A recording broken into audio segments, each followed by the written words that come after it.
Before you come to beg on the door, forgive me delilah, I just couldn't take anymore. Elliot from Bear Pit TV with the obvious news that Paul Lambert was yesterday sacked from Stoke City.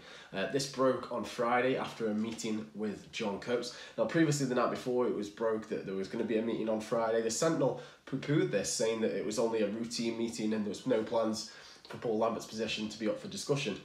However, some reports say that Paul Lambert forced the club's hand and he demanded reassurance on his future, and this led the club to shake his hand and say, well, that'll be it, we'll see you out. This also means that it seems that the rumours about Paul Lambert having a release clause were true.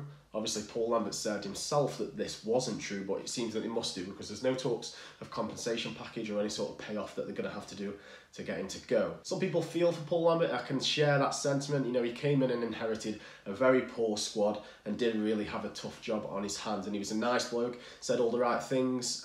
He connected better with the fans than Mark Hughes ever did, especially last game of the season, saying he'd pay to watch that Delilah that the fans belted out. But unfortunately, the results weren't good enough. 2 wins from, I think, 13 or 14 games, and it just wasn't enough to keep us in the league, and unfortunately that means he is out of the door. But now we're left without a manager, so who gets the job? Let's have a look at some of the contenders at the moment. Apparently David Moyes is a firm favourite position because he's been interviewed by the Coates family before for another role previously. I'm not sure how true this is, but that would definitely explain why he's at the top of the betting. Next up is Gary Rowett, who we flirted with previously when Hughes was sacked. I think he was our first choice, but he signed a new deal with Derby straight away to put to bed any of that speculation. Gary Rowett also didn't come up from the Championship in the playoffs with Derby, which means we'll be facing him next season in the Championship if he's not to become the next Stoke manager. But it's an interesting one after we were linked with him previously. Next up we have Quique Sanchez-Flores, who we were linked with previously and famously were turned down by, and he chose to stay at Espanyol.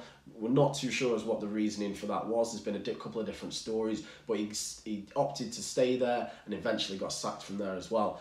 Gillan Balague also believes that he's firmly in the frame again for the Stoke job, but this is Gillan Balague. You don't know how much to read into this. I think Gillan Balague also said that he was nailed on for the job last time round, so we're not sure how much we can read into that. But Quique Sanchez-Flores definitely seems to be back in the frame. Last night also Mick McCarthy threw his hat into the ring, saying he'd be interested in the job to replace Paul Lambert. Now, everyone sort of laughed this off, thinking that Mick McCarthy is not the man for the job, but we've got to be careful because the last person to do this and throw the hat so publicly into the ring was Paul Lambert himself. And if all other options fail, maybe we could be looking at Big Mick to be our next Stoke City manager. Other contenders are, of course, Big Sam, who's just been let go by Everton. His brand of football will probably split the fans right down the middle. Everton fans weren't so happy with him, and I believe that's probably the reason why he's just been let go from there. But he's probably got the most experience out of all these contenders to get you back into the Premier League. So it's an interesting one. Big Sam, however, is pretty low in the betting. I think he's around 20 to 1 at the moment, so it doesn't seem likely for the odds that he's going to become our next manager. Lastly, there's also Graham Potter, currently at Östersunds in the Swedish League, faced Arsenal most recently in the Europa League, and he's done a magnificent job getting them from the lower divisions up to the top. Graham Potter is a choice that many would like with his forward thinking and his new ideas and methods, which I think you can find on YouTube. There's a video showcasing all of that. But obviously he's very inexperienced in English football, and it would be a bit of a risk taking him. But I know a lot of fans would like to see Graham Potter take over. Many different managers there with many different philosophies. Let me know in the comments your thoughts on who you'd like below. Make sure to share, comment, subscribe. We'll see you later.